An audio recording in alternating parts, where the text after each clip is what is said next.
விஜயபாரதம் பிரசுரத்தின் ஆண்டு விழாவையொட்டி பல்வேறு ஆளுமைகளுக்கு விருது வழங்கி கௌரவிக்கப்பட்டது. சென்னை ஆழ்வார்பேட்டையில் விஜயபாரதம் பிரசுரத்தின் 2ஆம் ஆண்டு விழா நடைபெற்றது. இதில் கிழக்கு பதிப்பகத்தின் பத்ரி சேஷாத்ரி, வானவில் க ரவி, பிரக்ஞா பிராஹோ, தென்பாரத அமைப்பாளர் விஸ்வநாதன், விஜயபாரதத்தின் அறங்காவலர் கோபாலகிருஷ்ணன், பாஜக மாநில துணைத் தலைவர் கனக சபாபதி உள்ளிட்டோர் கலந்து கொண்டனர். விழாவில் எழுத்தாளர் ஷேக்கிழார் தொகுத்த விஜயபாரதம் பிரசுரத்தின் 2வது ஆண்டு மலர் வெளியிடப்பட்டது.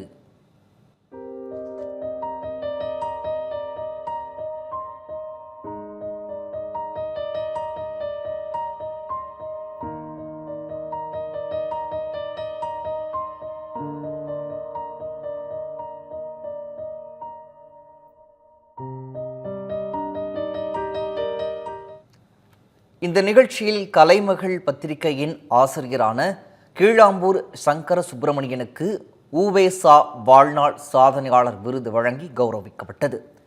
சிறந்த எழுத்தாளருக்கான பாரதி விருது தேசிய தூய்மை பணியாளர் ஆணையத்தின் தலைவரான வெங்கடேசனுக்கும், சிறந்த மொழிபெயர்ப்பாளருக்கான பாரதி விருது மகாதேவனுக்கும், சிறந்த பதிப்பாளருக்கான பாரதி விருது ஹரன் பிரசன்னாவுக்கும் வழங்கப்பட்டது.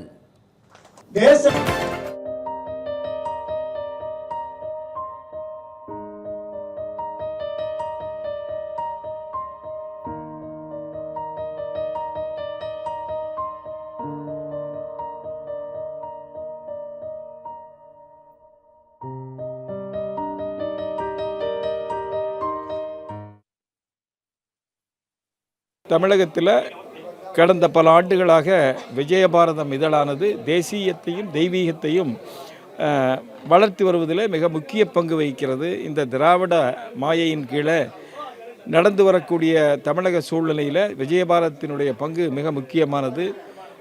அந்த விஜயபாரதமானது பிரசுரத்தை ஆரம்பித்து அதனுடைய 2வது வருட ஆண்டு விழாவானது இன்றைக்கு நடைபெற்றிருக்கிறது. பாரதி பெயரில் 3 விருதுகள் கொடுக்கப்பட்டிருக்கின்றன. வாழ்நாள் சாதனையாளர் விருது என்று திரு கீழாம்பூர் சுப்பிரமணியம் கலைமகள் ஆசிரியருக்கு கொடுக்கப்பட்டிருக்கிறது. இந்த தமிழ்நாட்டில் இப்போ இருக்கக்கூடிய இந்த திராவிட இருண்ட சூழ்நிலையில் நம்முடைய தேசிய எழுத்தாளர்கள், தெய்வீக எழுத்தாளர்களை ஊக்குவிப்பது தமிழ் சமூகத்தினுடைய கடமை. ஏனென்றால் தமிழ் சமூகமே மிகவும் தொன்மையானது. இதில் இலக்கியமும் ஆன்மீகமும் பின்னி பிணைந்தது. அந்த வகையில் இந்த பணியினை விஜயபாரதம் பிரசுரமானது அருமையாக செய்து வருகிறது.